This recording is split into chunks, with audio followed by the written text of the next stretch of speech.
Hi guys, so today we're going to be looking at some more division questions. These ones are more, I'd say, like problem solving sort of questions where we're going to be given some scenarios and we just have to kind of work out using our division skills that we've learnt, and maybe some new ones. We'll have to wait and see. But the question is, Kate and Emma are discussing how to solve 64 divided by 2. And Kate over here says that she knows 64 can be split into two equal groups. Half of 6 is 3 and half of 4 is 2. So the answer is 32. And Emma says 3 lots of 2 is 6. So 30 lots of 2 is 60. 2 lots of 1 is 2. So together it makes 32. Okay, who is correct and how do we know? Well, looking at the question, we can see that both of these students actually got the same answer.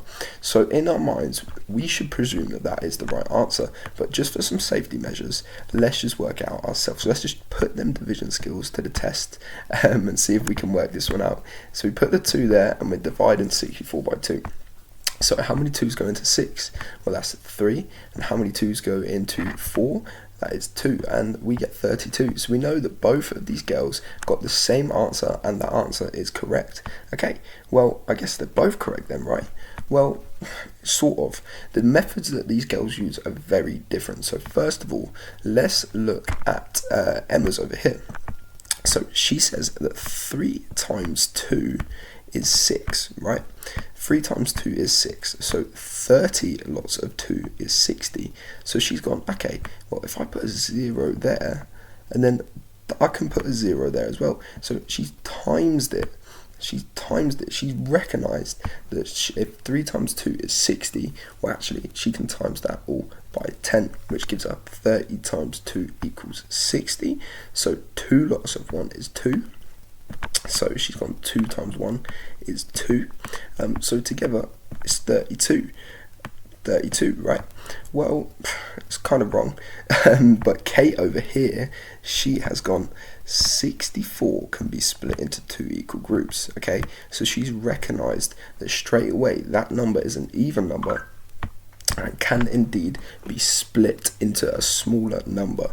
So she's gone, okay, well, I'm going to take this 6 and half that, and I'm going to take this 4 and half that as well. So from the 6, she's halved that into a 3.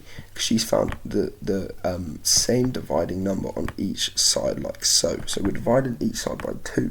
Okay, so she's taken our original number and just simplified it down by dividing each individual number first by 2. She recognised that it's an even number and it can be split by 2, and then to make it easier for herself, she actually divided each number individually. Okay, so that is really, really good way of dividing bigger numbers in half, or similar questions like that. It's always a good way if you put it on top of each other, find the dividing number, and then divide each digit by the dividing number. It's a really good way to work out questions like that. Okay, so our challenge: explain why 48 divided by 8 is less than 48 divided by 2 without working anything out. Use a calculation to check your answer. Okay, well, we know straight away that we're dividing the same number, okay, by 2 different numbers. So straight away, okay, we should recognise that dividing something in half is going to give us 2 bigger numbers. So if we divide anything in half, we have to have 2 equal numbers, okay? And if we're dividing the same number by 2 parts, we get 2 larger numbers than we would if we split it into 8 parts. So if we draw 8 parts like this, 4, 5, 6, 7, 8. If we divide a number by 8 parts, we're going to get 8 parts. Okay, there might be more parts, but if we're dividing by a higher number, each part is actually going to be less. So the smaller the number we divide for, the higher the answer is going to be. So for example, this here is going to be 48 divided by 8 is 6. So one of these is going to be worth 6. 6, that is correct. I had to think about that for a second. But if we do 48 divided by 2, we get 24. So if you can see what I mean, if we split this number into 2, we're going to get 2 bigger parts, and if we split it into 8, we get 8 smaller numbers. Okay, brilliant. How would you explain 12 divided by 2 to someone who does not know how? Use pictures or diagrams to help.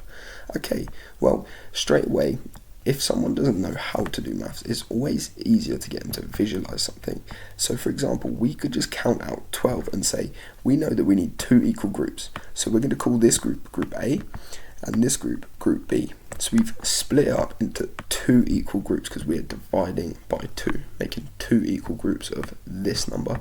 And now we're just going to count to 12. So we're going to give team A 1 ball, team B 1 ball, and then we're going to count it as we would 1, 2, 3, 4, 5, 6. So we're just giving each group a number, and we're just carrying it on. So we're going 7, 8, 9, 10. Oh, wasn't meant to put it there, but 12. Do you see what I mean? We have 6 this side, 1, 2, 3, 4, 5, 6, and 6 here. So 1, 2, 3, 4, 5, 6. So we've taken this number and split it into 2 equal groups to either side, one by one.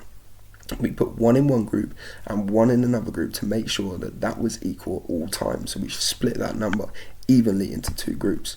Or even if you just draw a line between 6 things, if you just drew out on top of each other, 1, 2, 3, 4, 5, 6, 4, 3, 4, 5, 6, 1, 2, 3, 4, 5, 6. Right, that is 6. It took me a minute to do that.